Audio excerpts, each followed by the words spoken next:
2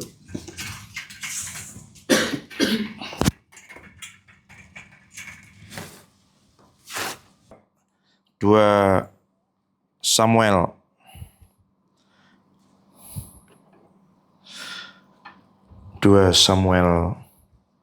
pasal yang ke-6.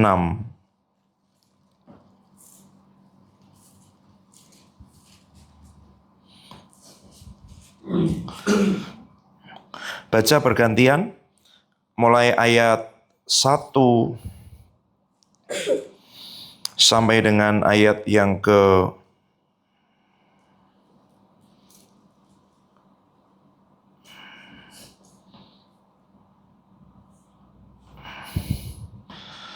satu sampai ayat yang ke-10 dulu ya. Laki-laki ayat yang ganjil ayat 1, perempuan ayat 2, dan kita bergantian sampai ayat yang ke-10. Yuk. 2, 3. Daud mengumpulkan pula semua orang pilihan di antara orang Israel, 30.000 orang banyaknya. Kemudian siaplah Daud, lalu jalan dari dengan seluruh rakyat yang lainnya untuk mengambil dasar Allah yang disebut dengan nama Tuhan semesta alam yang berkata di atas bumi. Mereka menaikkan tabut Allah itu ke dalam kereta yang baru setelah mengangkatnya dari rumah Abinadab yang di atas bukit. Lalu Usa dan Ahio, anak-anak Abinadab, mengantarkan kereta itu. Usa berjalan samping sedang Ahio berjalan di depan Daud. Daud dan seluruh kaum Israel menari-nari di hadapan Tuhan dengan sekuat tenaga, diiringi nyanyian, kecapi, gambus, rebana, kelentung, dan ceracap. Ketika mereka sampai ke mana kiri kanan pohon, maka Usa meletakkan dia pada tabut Allah itu, lalu memegangnya, karena lembu-lembu itu tergelincir. Maka bangkitlah murka Tuhan terhadap Usa. Lalu Tuhan mendidik dia di sana karena keteledorannya itu. Ia mati di sana dekat tabut Allah itu. Daud menjadi marah karena Tuhan telah menyebab Usa demikian hebatnya. Maka tempat itu disebut orang Peres Usa sampai sekarang. Daud menjadi takut pada Tuhan. Lalu kata, bagaimana tabut Tuhan itu dapat sampai?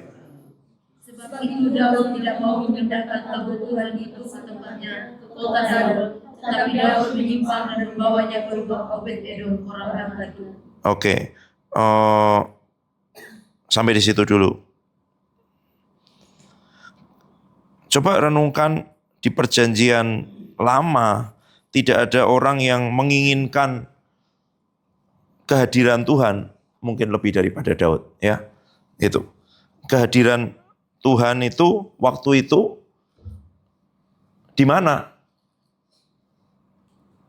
Waktu Tuhan menyuruh untuk Musa membuat semua contoh itu, ada kemah pertemuan, sudah ada tabut, tapi tadinya belum ada kemah suci.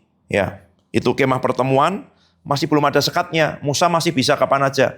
Lalu dibuat kemah suci sesuai contoh yang ditunjukkan itu, ada pelataran, ada ruang kudus, ada ruang maha kudus. Baru setelah dibuat itu, imam besar aja yang masuk setahun sekali. Imam besar masuk setahun sekali, darah lembu jantan dulu untuk menutupi, gitu ya. Ingat, tidak menghapuskan, tapi menutupi dosanya dan keluarganya. Masuk, selesai, keluar lagi, bawa darah domba jantan untuk umat. Setahun sekali. Kehadiran Tuhan di situ. Nanti cerita panjang, intinya kalau kita bicara tentang tabut itu di perjanjian lama, itu berarti itulah kehadiran Tuhan, ya. Itulah kehadiran Tuhan. Kenapa kok tabut ini mau dibawa sama Daud kembali? Karena selama masa Saul mereka tidak mengindahkannya. Coba ayat yang paralel sama ini di mana ya? Karena pada masa Saul mereka tidak mengindahkannya. Di Tawarik mungkin ya. Coba 1 Tawarik 13. Bunyinya gimana? Baiklah kita memindahkan tabut Allah kita ke tempat kita. Sebab pada zaman Saul kita tidak memindahkannya. 1 Tawarik 13 ayat 3. Jadi pada masa Saul sebelumnya mereka tidak terlalu memberi perhatian terhadap tabut itu. Sebelum masa Saul, itu ketika Samuel masih jadi hakim, jadi nabi atas Israel. Apa yang terjadi waktu itu? Orang Israel, ya kan, Samuel waktu masih muda, orang Israel coba untuk perang, tidak tanya Tuhan. Tabutnya dibawa, ternyata mereka kalah. Gitu. Di mana mereka kalah? Tempat yang sama yang nanti mereka menang, yang oleh Samuel dikasih nama Ebenezer.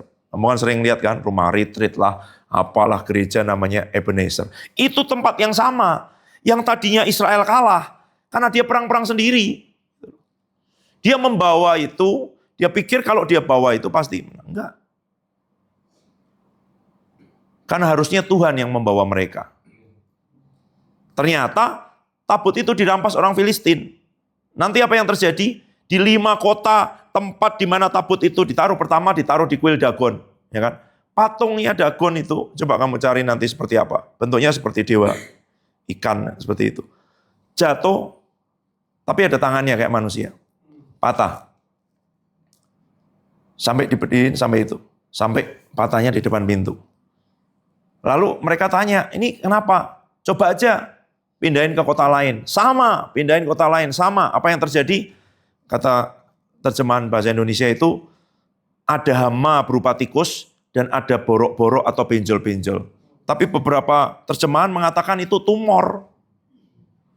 Kalau cuman bisul, mungkin mereka tidak sampai ketakutan, ya kan? Tapi kalau seluruh kota kena tumor dan ada hama tikus, itu masalahnya begitu dipindah ke kota lain, jadi celaka. Pindah kota lain, jadi celaka. Pindah sampai 5 kota, 5 raja berkumpul. Apa yang harus dilakukan? Oke, gini aja, cari induk yang masih menyusui. Betul ya? Nggak usah saya baca semua. Cari lembu yang masih menyusui. Terus pisahkan. Nanti kalau dia jalan terus ke arah Israel, memang penyebabnya ini Yahweh. Tapi kalau tidak, kebetulan aja. Kenapa kok mereka pakai lembu yang masih menyusui? Karena lembu menyusui pasti nyari anaknya. Tapi lembu yang menyusui itu tidak nyari anaknya, jalan terus ke Israel. Gitu loh. Lalu mereka bilang, ini memang Tuhan yang mau berperkara dengan kita. Gitu loh. Ya, terus sampai ke tempat orang Israel, apa yang terjadi? Mereka nengok-nengok, longok-longok lihat itu. Terjemahan bahasa Indonesia cuma bilang sekitar 50 orang. Boleh carikan enggak supaya kamu jelas. Waktu sampai di sebelum disimpan di rumah Abinadab.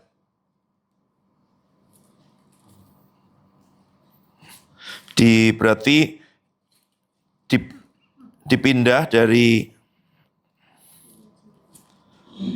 Kiryat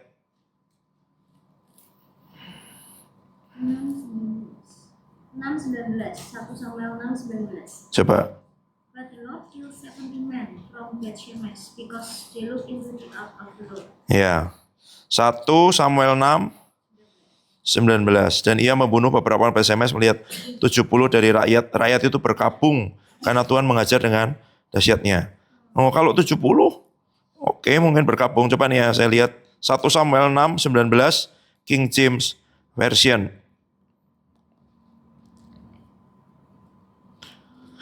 Ya. And he smote the men of Beth-Shemesh because they had looked into the ark of the Lord. Even he smote of the people 50,000 and 70 men. 3 kali 2. Berarti 50.000 rakyat biasa dan 70 pemimpin. Itu beberapa tafsir. Makanya mereka meratap. Itu sudah bencana ya kan. Yang mati 50.000 rakyat dan 70 pemimpin. Kenapa? Orang sekarang bilang kepo, penasaran, mau ngerti isinya apa sih? Nengok-nengok gitu ya. Itu. Mati, kenapa? Tambah takut lagi lah. Siapa yang bisa tahan di hadapan Tuhan yang Maha Kudus. And the man of Bethshemesh said, who is able to stand before this holy Lord God? And to whom shall he go up from? Bayangin, didatangi Tuhan, malah takut dan kayaknya Tuhan tidak cocok di sini. Karena kita mati 50.000 sama 70 pemimpin. Loh, orang Filistin loh. Kita kan kalau sekarang bilang, datanglah, hadirlah Tuhan. Kamu coba ngerti ini. Tuhan, tolong jauh-jauh dari kami Tuhan. Jauh-jauh. Tuhan, kok tumor semua dengan ini. Karena memang kalau Tuhan hadir, kita ini tidak akan pernah bisa. Dengan semua kebaikan manusia itu, ketemu dengan Tuhan ini, orang-orang Bethshemesh, coba ayat 20, bahasa Indonesia apa? 1 Samuel 6:20 apa? Baca. Orang Bethshemesh berkata, siapakah yang tahan berdiri di hadapan Tuhan Allah yang kudus ini? Pada siapakah ia berangkat meninggalkan kita? Malah diusir. Ya kan? Loh, kamu kalau tahu bahwa lagu-lagu yang dinyanyikan sekarang ini karena perjanjian baru. Ya toh? Hadiratmu Tuhan. Tempat tanya orang Bethshemesh. Tuhan. Celaka. Wabah. Mati. Tanya orang Filistin. Ya kan? Tuhan. Tumor sama tikus wabah. Balikin aja. Balikin. Dewa kita juga tumbang. Jadi kalau kamu ngerti. Lagu-lagu ini. Ini perjanjian baru. Yang tidak bisa dialami. Ya kan? Oleh mereka di sana. To whom shall he go up from us? Kita singkirin kemana ini? Loh, Tuhan kayak wabah loh. Disingkirin kayak orang kusta loh. Datang malah ditolak-tolak loh. Kenapa? Karena memang kalau kita sendiri tidak akan bisa tahan di depan kekudusan Tuhan. Gitu loh. Makanya Tuhan Yesus datang. Supaya apa? Supaya dia menggantikan kita. Ya. Terus setelah itu, setelah digantikan, kita mati kan? Bersama Tuhan Yesus. Di atas kayu salib. Sudah. Dia sudah mati buat kita.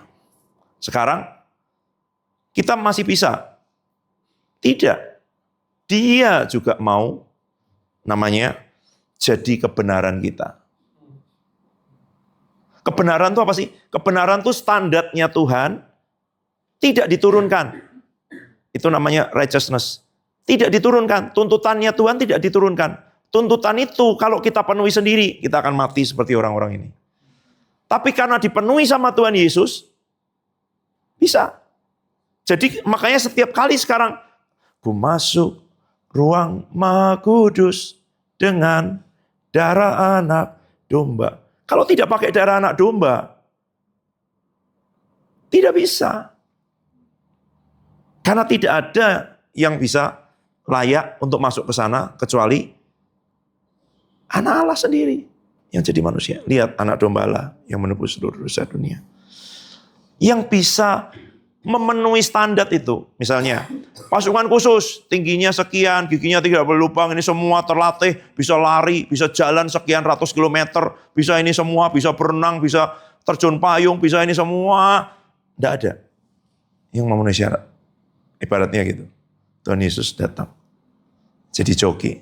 Dia penuhi semua syaratnya, ya kamu ikut. Kita tidak memenuhi syarat untuk masuk ke surga, untuk menghadap ke tahta Bapa, untuk ketemu, tidak memenuhi syarat. Tapi Tuhan tidak menurunkan syaratnya. Oke, kalau gitu tingginya 165 aja. Itu saya lihat di museum di Inggris, museum perang. Karena mereka perang terus, kehabisan orang, standarnya tinggi, tambah turun. Karena butuh orang semakin banyak, standar tingginya itu jadi tambah turun. Jadi tentara-tentara yang belakangan itu tidak memenuhi syarat sebenarnya. Kita tidak pernah memenuhi syarat. Tapi Tuhan tidak menurunkan syaratnya. Tapi dia penuhi sendiri. Itu loh. Setelah dia penuhi, dia hitung kita, ini syaratnya dia sudah tak penuhi aku. Kamu punya hutang, terus dia bilang gini, hutangnya dia udah tak bayar aku. Kamu di warung pernah nggak makan? Oh kalau belum kamu harus ngalami Tuhan. Makanya kemarin bersyukurnya itu kurang lama semuanya. Saya kemarin bersyukur berapa puluh menit tuh, cuman baru 6 bulan terakhir itu pun belum semua. Makan ke sini tiba-tiba ada orang, Waktu kamu mau bayar, oh Pak udah dibayar. Loh siapa? Tahu orang yang enggak boleh bilang. Kayak enggak ada yang kenal di sini. Gitu. Ya Tuhan Yesus gitu. Udah tak bayarin nak. Tak bayarin semua. Semua yang kurang di hidupmu, aku bayar. Lunas di atas kayu salib. Selesai. Ya kan? Selesai. Itu aja. Yang dia mau ngomong adalah sebenarnya yang dulu jadi sesuatu yang menakutkan, apakah sekarang tidak? Tetap. Kalau kamu datang sendiri dengan Tuhan, kamu dengan itu semua, tidak akan bisa masuk. Mau kamu doa puasa sekian puluh hari, mau kamu... Maksudnya itu tidak membuatmu memenuhi syarat untuk ketemu Tuhan. Lalu terus kenapa kita berdoa? Kenapa kita baca firman? Supaya kamu tahu, semakin percaya dan kenal bahwa semua syaratmu sudah dipenuhi sama Tuhan. Kalau kamu tidak baca ini, kamu tidak akan tahu.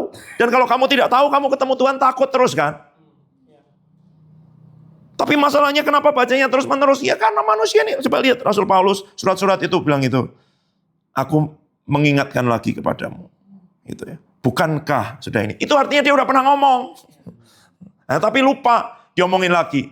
Diomongin lagi. Terus. Sampai apa? Sampai tidak hanya di pikiran, tapi diukir di dalam roh, di dalam loh batinmu. Itu yang dikatakan perjanjian baru itu, aku tidak akan memberikan hukum-hukumku di loh batu, yang aku tulisi bukan batu, bukan peraturan. Yang aku mau tulisi itu akal budi dan hatimu.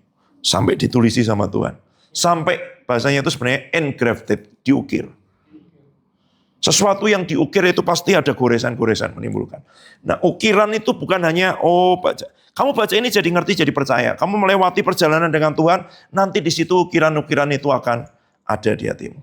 Yang kalau Oma Evi bilang, Roh Kudus ngomong ini sama Oma 40 tahun yang lalu loh. Tapi kalau dari Roh Kudus itu 40 tahun pun enggak lupa. Meskipun tidak pakai catatan, meskipun tidak diingat-ingat. Itu sudah diukir di dalam roh. Dan perjalanan-perjalanan kita, bentuknya pengajaran dan pengajaran, itu Roh Kudus mengukir.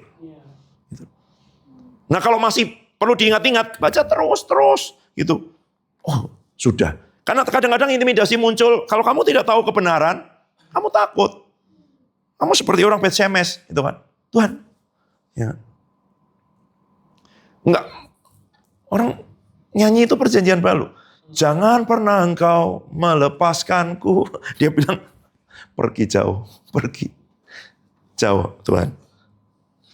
Iya. Loh, tanpa darah Yesus, kita akan sama. Betul loh. Karena standarnya Tuhan tidak diturunkan. Tapi waktu kita pakai darah Yesus, standar itu dipenuhi. Tapi bukan kita yang memenuhi. Siapa? Kristus. Makanya kita harus terus masuklah dengan penuh keberanian dengan darah Yesus. Bapa, aku datang dengan darah Yesus. Iya. Gitu loh. Bapa, aku datang dengan darah Yesus. Kenapa kita jadi anak? Diberi roh anaknya. Dibayar. Bukan dengan emas perak, dengan barang yang mahal. Tapi dengan darah. Itu. Karena itulah standarnya Tuhan. Yang tidak pernah dipenuhi. Tanpa itu, ya standar semuanya. Kebenaran, kekudusan, keadilan. 1 Korintus 1 ayat 30.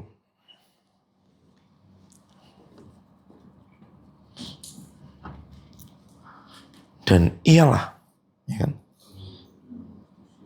1 Korintus 1, 30. Coba baca bersuara, 2, 3. Tapi dia berada di dalam Kristus Yesus.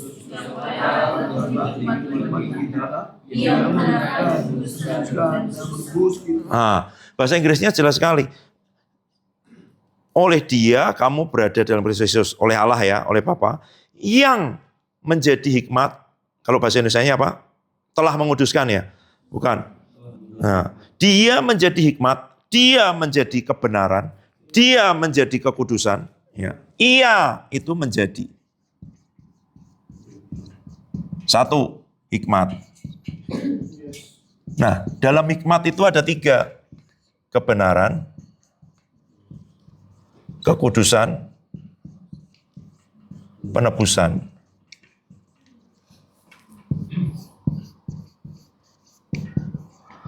Apa ini? Righteousness, sanctification, redemption. Nah, kalau kamu tahu bahasa-bahasa teologi, dia itu menjadi, telah menjadi, ya kan? Telah menjadi, ya? Bahasa Indonesianya. Bahasa Indonesianya apa? Telah menjadi.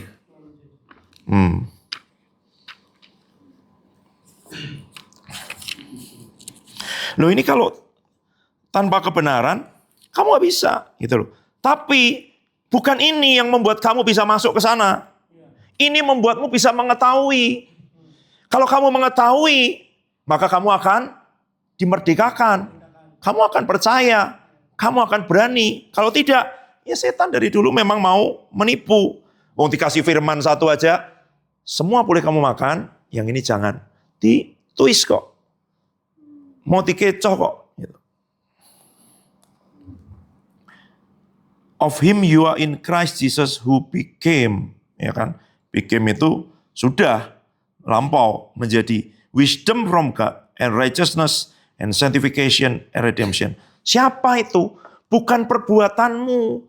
Redemption itu penebusan. Kalau redemption ya, penebusan itu harga untuk membayar sesuatu yang tadinya misalnya apa namanya? Harga tebusan, gitu loh. Oh, ini diculik, disandra. Berapa tebusannya? 50 miliar. Kalau kamu bayar 50 miliar, dia dilepaskan. Gitu. Tebusanmu, nyawa sebenarnya, sudah dibayar sama Tuhan Yesus. Kekudusan itu artinya dikhususkan. Ya. Dipisahkan, dikhususkan. Ini misalnya, WC umum, siapa aja boleh masuk ke situ. Karena untuk umum. Ya kan? Kalau kalian pergi tuh ke satu toko misalnya gitu, ada tulisannya, selain karyawan dilarang masuk. Nah itu kudus sebenarnya. Kudus untuk karyawan. Loh kita mikirnya kudus itu khusus harusnya. Karena itulah kata. Dipisahkan itu, ini semua rumah sama. Lalu Tuhan bilang, ada satu rumah yang khusus buat aku. Namanya bait Allah, bait suci, bait khusus. Jadi kamu itu tidak melakukan sesuatu supaya khusus. Kamu diberi Kristus di dalammu, maka kamu jadi khusus. Ya dong. Kenapa bait Allah khusus? Karena Allah hadir di situ. Nah karena Allah hadir, setelah itu dia dikhususkan. Tidak boleh buat yang lain, buat yang itu. Khusus buat Allah. Tapi yang membuat khusus apa? Allah. Kalau tidak ada Allah hadir di situ, tidak khusus. Kenapa kita kudus? Karena yang kudus hadir di dalam kita. Tapi dia hadirnya itu masih di roh. Masih di dalam. Kenapa orang tidak lihat Kristus? Kenapa kesembuhan belum terjadi? Kenapa itu? Karena masih di dalam roh. Tapi sudah ada. Gitu loh. Nah kamu jangan cari. Tuhan singkapkan, tunjukkan, nyatakan, manifested. Mengalirlah Roh Kudus. Sukacita semua yang tadi kamu alami itu kamu bisa alami sendiri. Kalau kamu bersama dengan Roh Kudus engkau di dalamku. Engkau sukacitaku, engkau kesegaranku, engkau kekuatanku, engkau penghiburanku. Sekarang penuhi Tuhan. Jiwaku, pikiranku, perasaanku, kehendakku, hatiku. Dengan engkau sendiri semuanya. Nanti kotoran-kotorannya, ketakutan, kekhawatiran keluar. Karena dia mengalir dari dalam, keluar ke jiwamu, ke pikiranmu. Kalau jiwamu, pikiranmu sudah dipenuhi, nanti dia akan keluar ke tubuhmu. Maka kesembuhan terjadi. Karena dia mengalir dari dalam sampai keluar. Dan ketika kamu menumpangkan tangan atas orang sakit sembuh. Waktu kamu ngomong, sesuatu terjadi, orang itu disegarkan. Karena yang keluar dari hidupmu adalah Kristus yang di dalammu. Itu loh. Tapi masalahnya dia masih di dalam. Masih terkurung. Nah kadang kita kalau belum tahu, kita cari dia di mana-mana ya kan. Ternyata di dalam. Nah kalau saya dapat ini tadi karena Tuhan tunjukkan begini. Coba tunjukkan betapa orang seperti Daud itu menginginkan dan menghargai begitu rupa Tuhan. Bagaimana caranya? Supaya engkau bisa ada di tengah-tengahku. Meskipun resikonya adalah mati. Karena kalau kita ngerti bagaimana memperlakukan dia dengan benar, meskipun kita tidak bisa, sekali lagi nanti ya, tidak berarti kita bisa. Satu aja. Coba kamu baca dari seluruh Alkitab, ya kan? Tidak ada yang lain. Ibrani 11 ayat 6. Ada apa?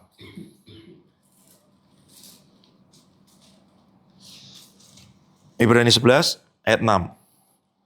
Baca. 2, 3. Tapi iman tidak mungkin orang berkenan kepada Allah. Sebab barang siapa berpaling kepada Allah, ia percaya bahwa Allah ada dan bahwa Allah memberi upah kepada orang yang sungguh-sungguh mencari. Tanpa iman tidak mungkin orang berkenan. Padahal iman itu tidak melakukan sesuatu. Iman itu menerima. Pikiran kita, supaya Tuhan senang, saya harus lakukan apa? Tidak.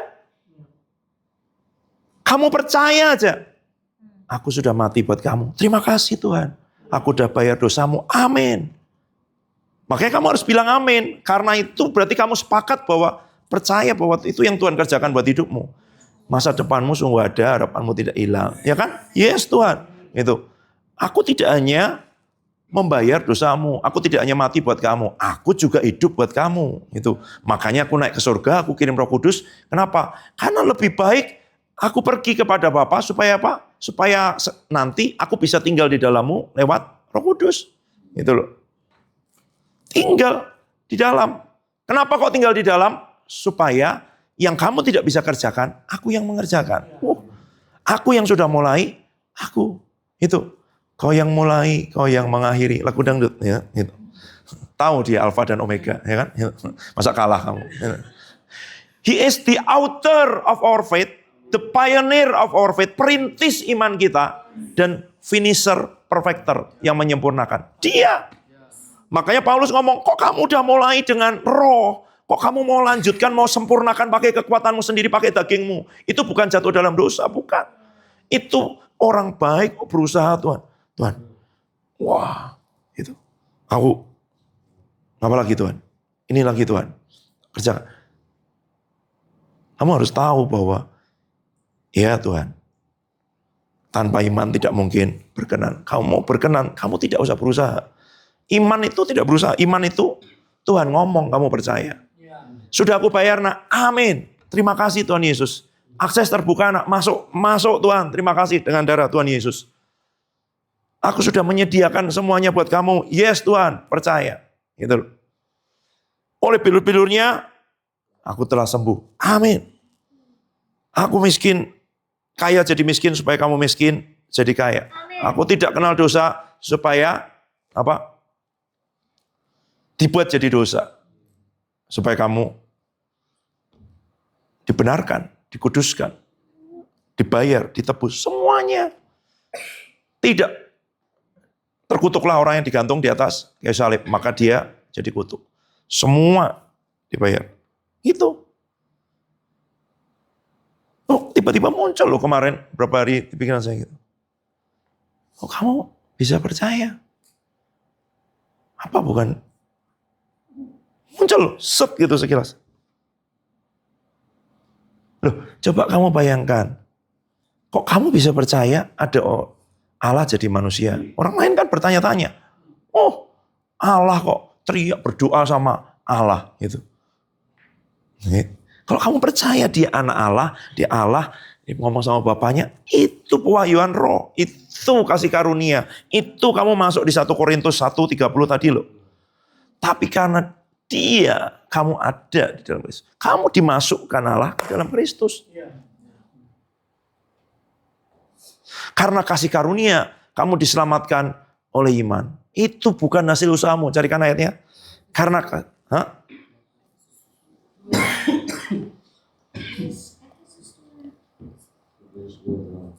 coba baca. 2, 3. Sebab karena kasih karunia kamu diselamatkan oleh iman, itu bukan hasil usahamu, tapi pemberian Allah. Oh iya, pemberian Allah. Kalau kamu bisa percaya pun itu pemberian Allah.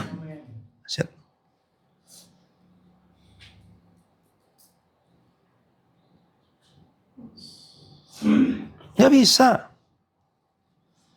Makanya sekarang hidupnya kalau itu dimulai dari iman, dimulai dari pemberian Allah, lanjutkan dengan pemberian Allah. Karena Allah mau terus memberi. Gitu. Dari mana taunya? Yohanes 1 ayat 16. Betul nggak? Dari kepenuhannya. Betul nggak? Ayo baca. 2, 3. Dari kepenuhannya kita semua telah menerima Karena dari kemurahannya, dari kelimpahannya, dari kekayaannya, kita menerima gratisan demi gratisan. Itu loh. Kamu gimana cara menerima gratisan? Terima. Terima dan terima kasih. Ya dong?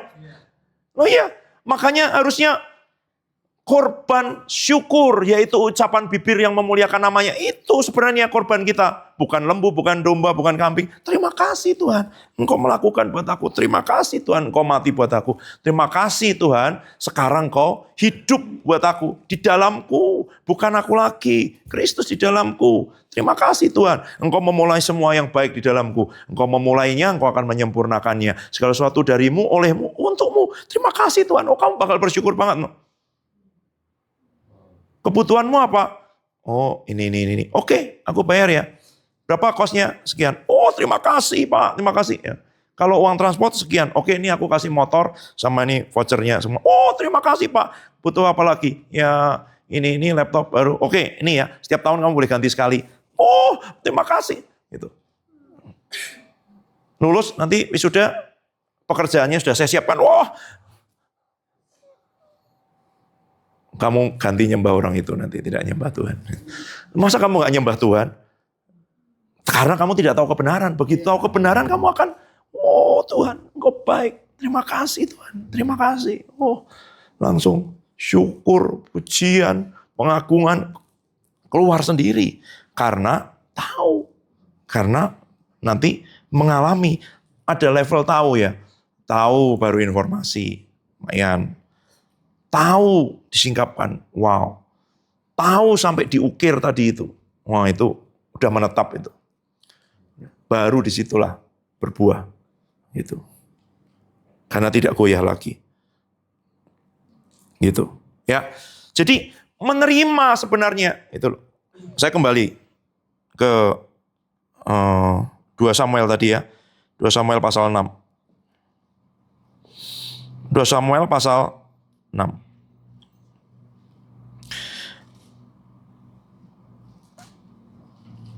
Ayat 11. Dibelokkan sama Daud ke rumah Obed-Edom.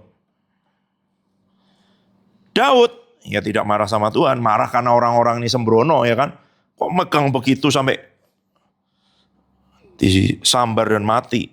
Dia takut kepada Tuhan lalu berkata, bagaimana tabut itu dapat sampai kepadaku?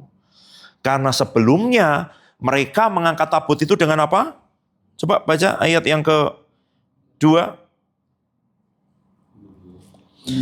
Kemudian bersiaplah Daud lalu berjalan dari Baale Yehuda dengan seluruh rakyat yang menyertainya untuk mengangkut dari sana tabut Allah yang disebut dengan nama Tuhan semesta alam yang bertata.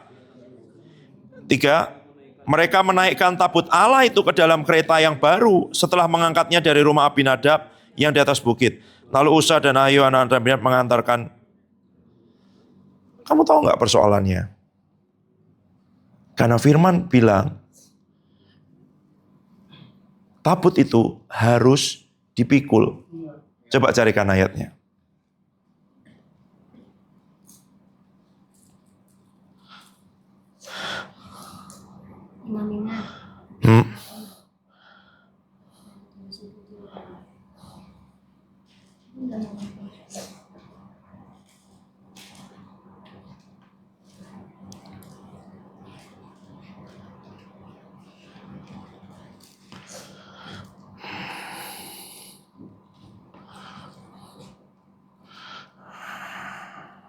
Bilangan 7 ayat 9. Baca Kak, tolong Kak. Tetapi kepada Bani Kehat tidak diberikannya kereta, sebab mereka lah yang harus mengerjakan pelayanan yang kudus, dan barang-barang kudus itu harus mereka pikul di atas bahunya. Ya, oke, itu aja enggak apa-apa. Tapi ada perintah Tuhan bahwa barang-barang itu harus dipikul. Ya kalau Tuhan suruh naikkan kereta gitu aja. Jangan bertanya kenapa kok dipikul, kenapa kok itu. Karena Tuhan ngomongnya begitu. Sederhana. Kita jadi rumit karena kenapa ya harus dipikul. Ya Tuhan ngomong suruh pikul, ikutin aja. Tapi enggak, ternyata apa? dinaikkan ke kereta yang baru. Kereta yang baru kan wow. Ya kan? Tapi ternyata enggak. Karena bukan itu yang Tuhan mau.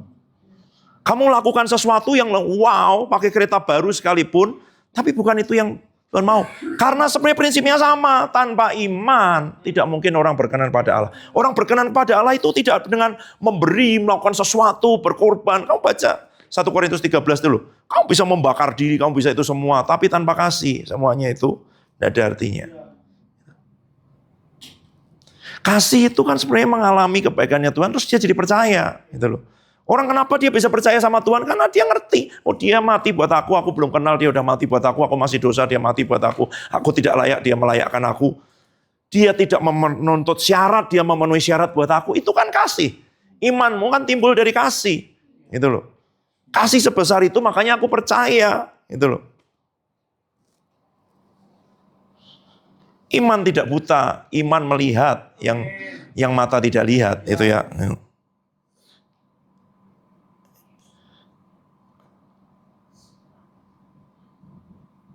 Sekarang ayat 11. 3 bulan lamanya tabut Tuhan tinggal di rumah Obed-Edom orang Gad itu. Dan Tuhan memberkati Obed-Edom dan seisi rumahnya. Diberitahukanlah kepada Raja Daud demikian, Tuhan memberkati seisi rumah Obed-Edom dan segala yang ada padanya oleh karena tabut Allah itu. Lalu Daud pergi mengangkat tabut itu dari rumah Obed-Edom ke kota Daud dengan sukacita. Sekarang perhatikan ayat 13. Apabila apa? Pengangkat tabut itu melangkah maju. Sekarang dia pakai caranya Tuhan. Tuhan ngomong itu harus dipikul. Pikul. Maka ia mengorbankan seekor lembu dan seekor anak lembu gemukan. Ini bukan untuk bisa menyenangkan Tuhan. Ini ucapan syukurnya. Karena ternyata dia ketemu dengan caranya Tuhan. Karena ternyata dia disingkapkan, oh Tuhan tuh maunya begini. Gitu loh. Itu yang saya bilang. Kalau Tuhan maunya kamu di New Zealand, di Sydney, di Perth, pergi ke sana. Gitu. Jangan di ngetasan, jangan. Pergi ke tempat Tuhan mau itu. Tuhan mau kamu terkenal di pojok. Ada orang, oh, saya nggak mau terkenal nanti gini-gini. Ya, Tuhan mau kamu pakai di situ di bawah lampu sorot, mau. Tapi kalau dia mau sembunyikan kamu di tempat tersembunyi, mau, gitu aja. Gitu. Ini bukan masalah kereta atau dipikul, tapi karena dia bilang itu harus dipikul, pikul aja, gitu loh.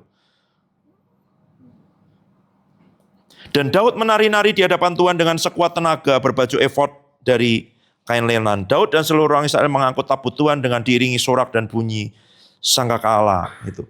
Ini orang yang kenal. Tahu, menginginkan. Nih, buka dengan saya, Mazmur. Sebentar ya. Mazmur 132.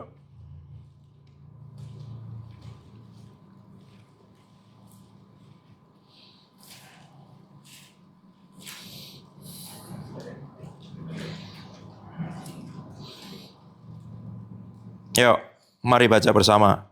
1-9, 2, 3. Nyanyian ziarah. Ingatlah ya Tuhan kepada Daud dan segala penderitaannya. Bagaimana ia telah bersumpah kepada Tuhan, telah bernasar kepada yang Maha Kuat dari Yakub. Sesungguhnya aku tidak akan masuk ke dalam kemah kediamanku, tidak akan berbaring di ranjang petiduranku. Sesungguhnya aku tidak akan membiarkan mataku tidur atau membiarkan kelopak mataku terlelap sampai aku mendapat tempat untuk Tuhan, kediaman untuk yang Maha Kuat dari Yakub. Memang kita telah mendengar tentang itu di Efrata, telah mendapatnya di padang Yaar. Mari kita pergi ke kediamannya, sujud menyembah pada tumpuan kakinya. Bangunlah ya Tuhan, dan pergilah ke tempat perhentianmu. Engkau serta tabut kekuatanmu. Biarlah imam-imammu berpakaian kebenaran, dan bersorak-sorai orang-orang yang... Dan dia merindukan kan? Aku tidak akan membiarkan mataku. Sebenarnya itu gini, aku tidurku nggak bisa nyenyak, gitu loh. Mataku tidurku nggak pernah benar-benar deep sleep sampai aku menemukan tempat untuk Tuhan. Dulu sudah kita ambil dia dari sana, Itu. Dia nggak diperhatikan selama zaman Saul. Sekarang harus kita bawa ke sini, tapi setelah kita bawa ke sini mau gimana? Kenapa? Karena seumur hidupnya Daud, Tuhan bilang bukan kamu. Ya kan?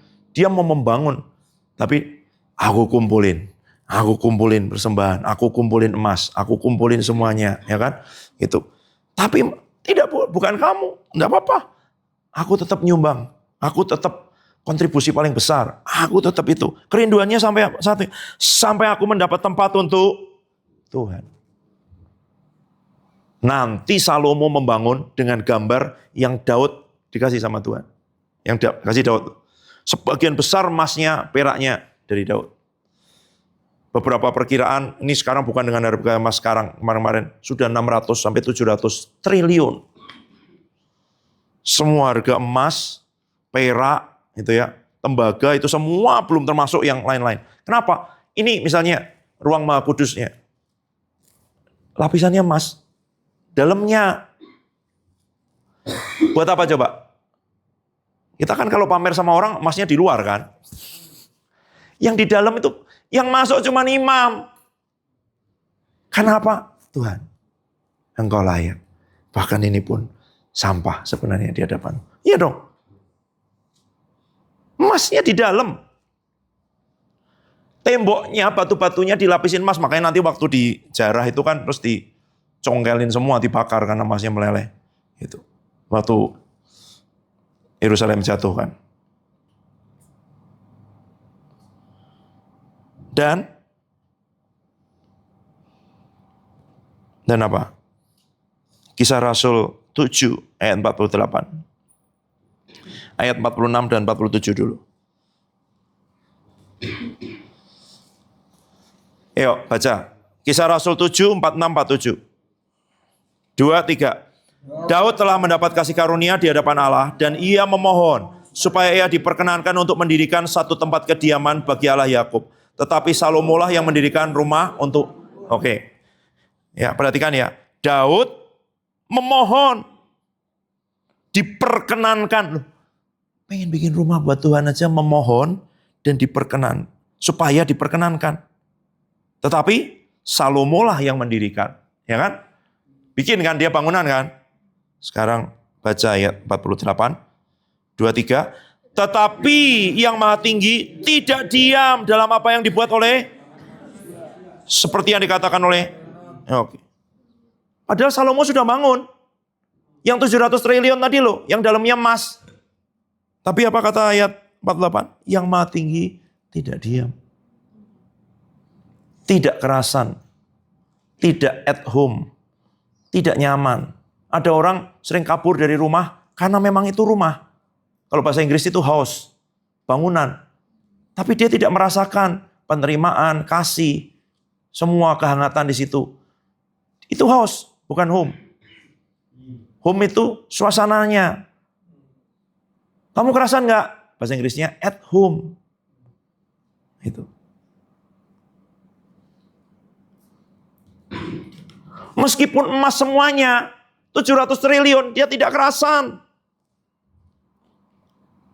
Karena dia ngomong, ya kan? Saya baca 4950. Langit tahtaku, bumi tumpuan kaki.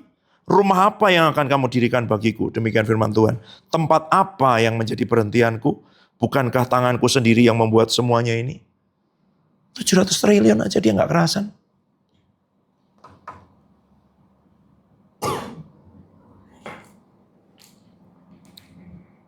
Ibrani 10 ayat 5.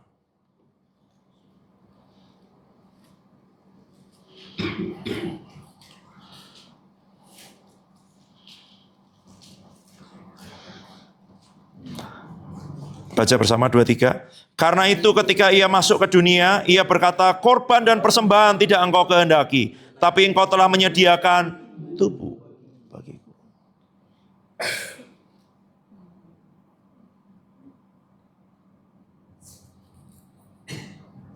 Yang Tuhan cari apa? Tubuh. Untuk dia tinggal. Satu lagi. Efesus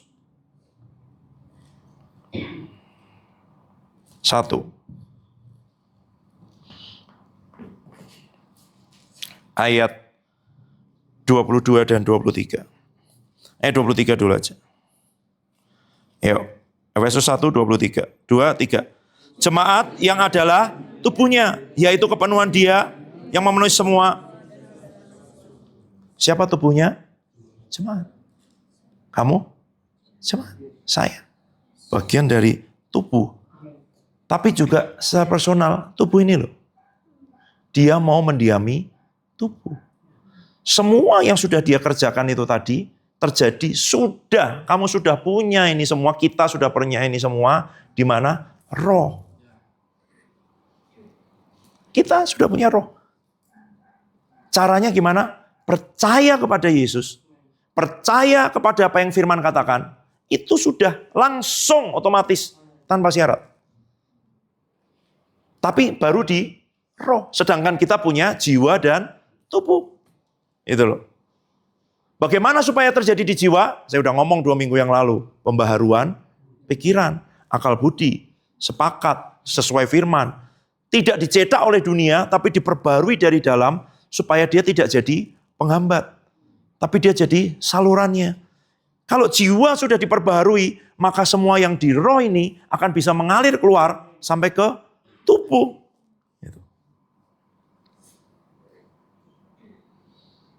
Karena kerinduannya adalah memenuhi tubuh. Menyatakan dirinya. Kenapa kok perempuan sakit pendarahan itu? Bukan Tuhan Yesus loh nyentuh dia. Dia megang Tuhan Yesus. Karena dia menyentuhnya dengan iman. Asal aku jamaah. Kenapa bisa muncul iman? Karena dia dengar kabar bahwa orang yang disentuh Tuhan Yesus sembuh. Ini bukan tentang dia menjamah bagian mana, bukan. Nah, iman itu loh. Apa yang membuat Rahab di antara sekian puluh ribu penduduk Yeriko, cuman dia yang selamatkan. Karena waktu dia dengar kabar itu, iman, kata Ibrani. Karena iman, maka Rahab. Kabar itu kabar menakutkan buat yang lain, tapi buat hidupnya dia menjadi iman.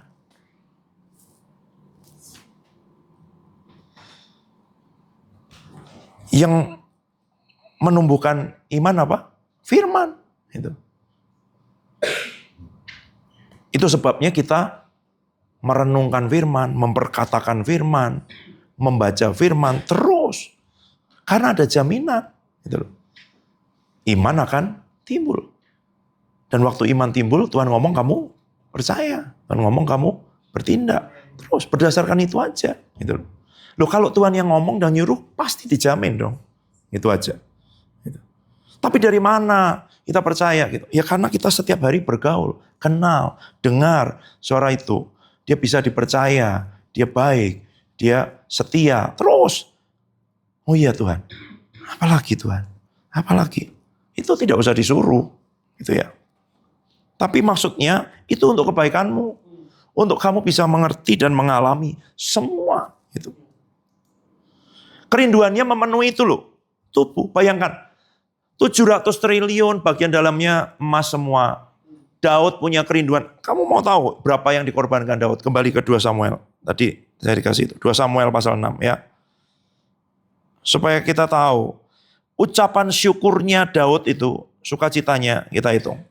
Ya. Ayat 13. Apabila pengangkat-pengangkat tabut melangkah maju 6 langkah, maka ia mengorbankan seekor lembu dan seekor anak lembu gemukan. 1 ekor lembu. 1 anak lembu. Ya, perkiraan. Saya cek tadi. Kira-kira ini bisa 20 juta. Yang beratnya sekitar 300 kilo. Estimasi aja. Ini separuhnya.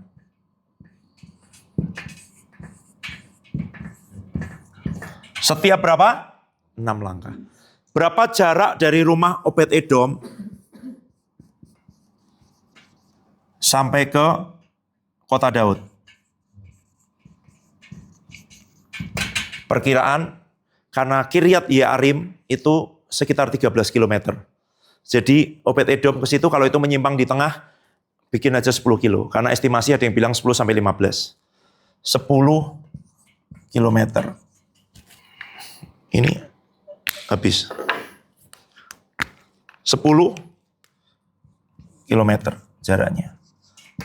1 kilometer ya, 1 km itu sekitar 1.500 langkah kalau jalan kaki. Kelilingi Gedung Biru dari pinggir-pinggir 300 langkah. Kali 5, 1 kilometer.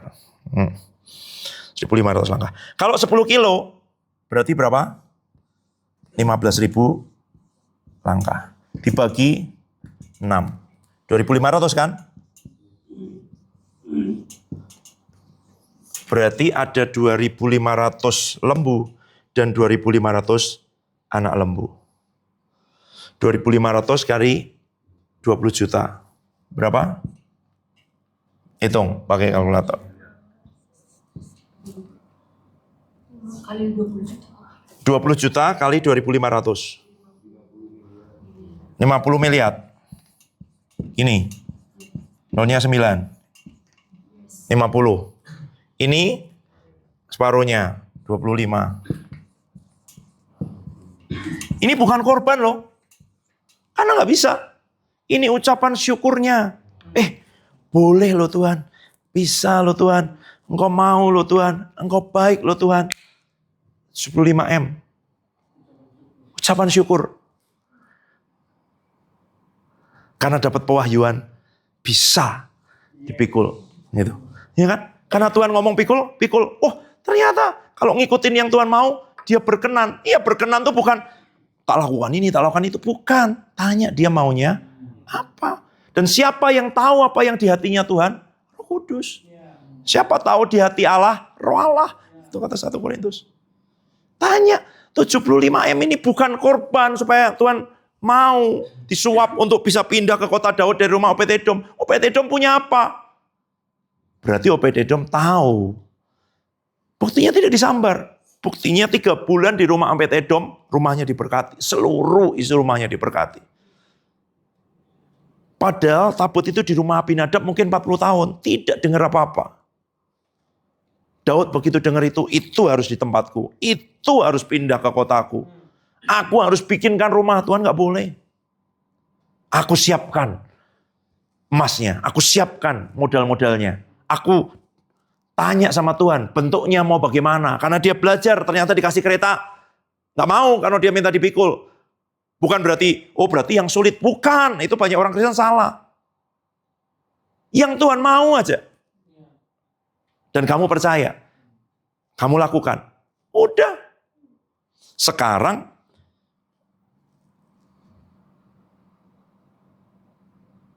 yang diingini Daud sedemikian rupa.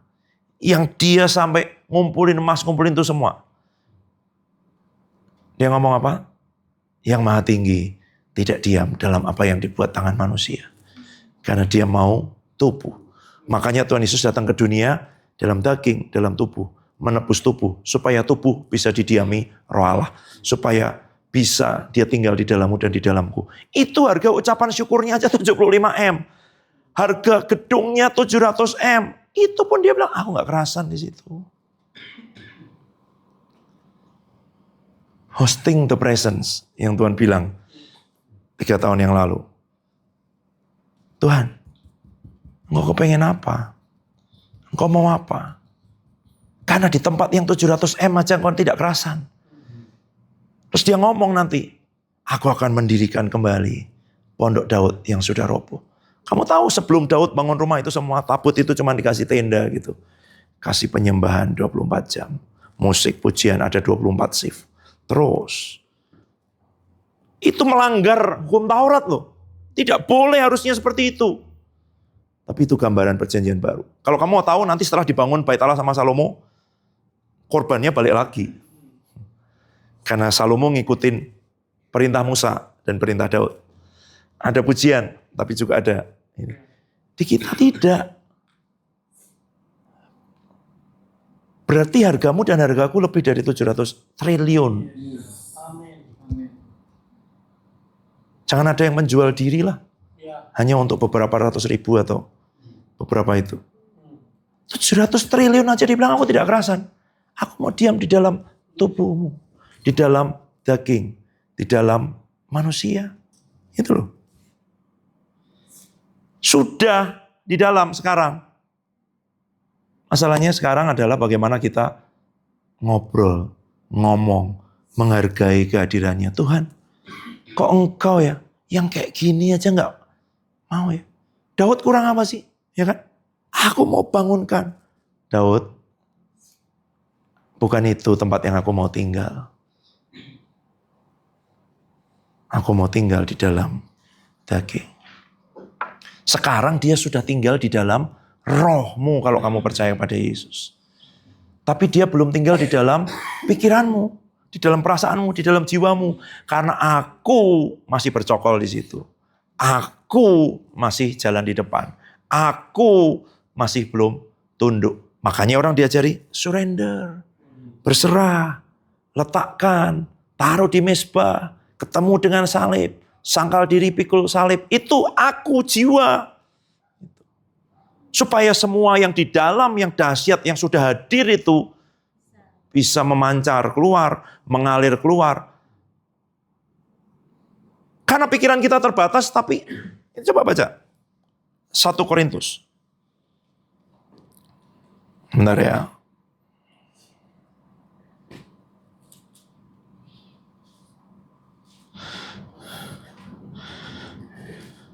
Satu Korintus 2 ayat 16. Ayo, baca bersama 2-3. Sebab siapakah yang mengetahui pikiran Tuhan sehingga ia dapat menasihati dia, tetapi kami memiliki, kamu punya pikiran Kristus. Masa kamu tidak jadi paling cerdas, paling pintar, paling bersinar? Karena belum kamu pakai. Di mana pikiran Kristus? Di roh. Masalahnya kamu masih pakai pikiranmu sendiri. Kamu belum percaya bahwa pikiran Kristus lebih hebat dari pikiranmu. Itu aja. Bukan kamu tidak punya. Kita semua punya. Karena kita punya roh Allah. Dan kita punya pikiran Kristus di roh. Punya. Waktu kamu bilang, Tuhan, ambil alih pikiranku.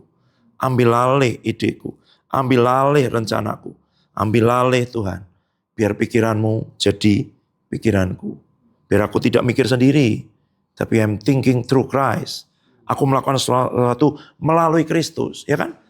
I can do all things, aku bisa melakukan segala sesuatu melalui Kristus. Itu tidak sendiri, harus lewat Dia. Jadi kalau kamu ngadamin sesuatu, kamu bilang, Tuhan Yesus, silahkan. Kamu tahu nggak? Melalui itu pakai calo itu loh. Kamu bisa dapat dari Pak Trio, tapi melalui Kak Debbie. Terus kamu datang sendiri ke Pak Trio, tidak bisa, harus melalui. Jadi segala perkara itu tidak berat kalau melalui Kristus. Jangan langsung. Kamu juga datang kepada Bapa melalui Kristus. Kamu menghadapi persoalan di dunia melalui Kristus. Datang ke Bapa mau sendiri itu kadang datang kadang tidak. Menghadapi persoalan juga begitu melalui Kristus. Dan Dia bersedia menunggu untuk kamu bilang, Tuhan Yesus, silakan. Tuhan Yesus, silakan. Itu bayangkan sesuatu yang diinginkan Daud dengan sedemikian rupa. Dia kumpulkan, dia perjuangkan, ya kan? Naikkan korban syukur, cari cara gimana supaya dia tinggal tabut itu kehadiran Allah bersama dengan kita. Sekarang dia di dalam. Dan kamu tidak harus bayar begitu, bukan. Tanya Tuhan, engkau mau apa? Tuhan, engkau kepengen apa? Tuhan, engkau senang apa? Tuhan, penuhi jiwaku, penuhi hatiku, penuhi tubuhku. Ayat terakhir, Roma 8 ayat 11.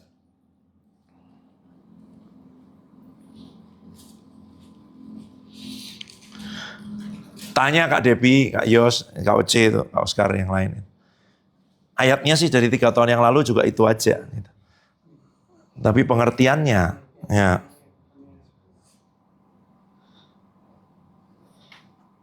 Roma 8 ayat 11, yuk baca bersama 2-3. Dan jika roh dia yang telah membangkitkan Yesus dari antara orang mati diam di dalam kamu, maka ia yang telah membangkitkan Kristus Yesus dari antara orang mati akan menghidupkan juga tubuhmu yang fana itu oleh rohnya yang diam. Tubuhmu akan dihidupkan. Itu bukan kebangkitan nanti, ini kesegaran, disegarkan. Orang kan sekarang stem cell, supaya bagian-bagian yang mati itu hidup lagi. Ini stem cell pakai roh kehidupan dari dalam. Makanya dia kan ngomongan, lupa di mana. Begitulah cara perempuan-perempuan kudus dahulu berdandan. Coba Kak, supaya perempuan-perempuan tahu bahwa ada yang lebih hebat daripada skincare kekinian. Begitulah caranya perempuan-perempuan kudus dulu berdandan. Ini belum tahu. Petrus 3 ayat 5. Baca kau Cik. Sebab demikianlah caranya perempuan-perempuan kudus yang dahulu berdandan, yaitu perempuan-perempuan yang menaruh pengharapannya kepada Allah. Mereka tunduk. Ayat atasnya Kak, sorry. Tetapi perhiasanmu ialah manusia batinia yang tersembunyi dengan perhiasan yang tidak binasa yang berasal dari roh yang lemah lembut dan tentram yang sangat berharga di mata Allah. Itu cara berdandannya. Perhiasanmu ialah manusia batiniah yang tersembunyi. Terus dengan roh yang dan Oma Sarah umur 90 ditaksir oleh Raja Abimelek. Raja kan matanya nggak katarak ya. Dia kan bisa milih perempuan cantik mana aja umur belasan tahun kan. Karena cara berdandannya bukan yang di luar, yang di dalam. Roh kehidupan memancar keluar. Gitu. Gimana kamu cara yang ngalami? Roh Kudus, roh kehidupan, roh yang membangkitkan Yesus, tubuh yang busuk hancur semuanya aja bisa bangkit. Apalagi cuman badanku yang pegel, yang sakit, yang ini semua, itu semua. Mami harus kesaksian, bekas minyak juga hilang, ya kan? Ya udah nggak ada. Gitu. Mami berkata, tidak hanya hilang Tuhan, semakin cantik, luar biasa. Aku kan, amin, gitu ya kan, itu harus sepakat kan, gitu. Iya, belum tahu rahasia-rahasia begitu orang. Kebenaran-kebenaran yang memerdekakan hidupmu, ya kan? Loh bener, ini real, harus dialami dong. Loh, coba dong. Apa yang membuat Sarah, ya kan? Umur 90 tahun, raja. Karena cara berdandannya begitu. Gitu loh. Yang dari luar, dalam mengalir keluar. Itu. Yang dari dalam mengalir keluar. Memang tidak sepenuhnya selama kita hidup di dunia. Pasti. Karena nanti kita akan mengalami kebangkitan. Merindukan itu kan. Nanti saya akan ngomongnya. Tapi saya suka sekali ayat ini. Bahasa Indonesia nggak jelas. Tapi bahasa Inggrisnya ngomong ini. Selama kamu masih kerasan di dalam tubuh. Kamu jauh dari Tuhan. Orang yang dekat sama Tuhan pasti. Ini harus diubahkan ini. Nunggu. Kamu ngerti nggak? Itu. Ya. Amin. Nah. Akan revive. Quicken tubuhmu yang fana ini. Pegel-pegel, Roh Kudus, roh kehidupan yang membangkitkan di dalamku. Alirilah seluruh tubuhku, Roh Kudus. Ujung kepala, ujung kaki, seluruhnya. Masih saya alirkan terus. Kemana? Ya kemana aja seluruh organ tubuh. Mata Tuhan bisa lihat tanpa kacamata, tanpa minus, tanpa plus. Itu semuanya. Dan ini. Semua seluruh tubuh, ujung kepala sampai ujung kaki, bagian yang sakit, yang apapun, seluruh organ, seluruh sel, seluruh saraf, seluruh pembuluh darah, tulang, sumsum, aliri semua Roh Kudus. Roh kehidupan nyata diam di dalammu. Begitu itu tinggal di dalam tubuhmu. Orang kena bayang-bayangnya sembuh. Orang kena kain yang nempel di tubuhnya sembuh. Karena roh bukan hanya diam di dalam roh, tapi sudah diam di dalam tubuh. Tapi salurannya satu, jiwa kita, hati kita sampai bulat, tidak jadi penghambat. Ya Tuhan. Nyanyi Kak Debbie. Hatiku percaya. Hatiku percaya. Tumbangnya boleh bawa sini. Hatiku percaya. Selalu ku percaya. Hatiku percaya. Hatiku percaya. Iya, hatiku pecah,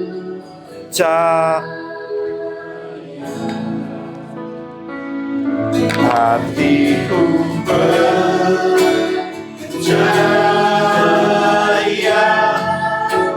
selalu.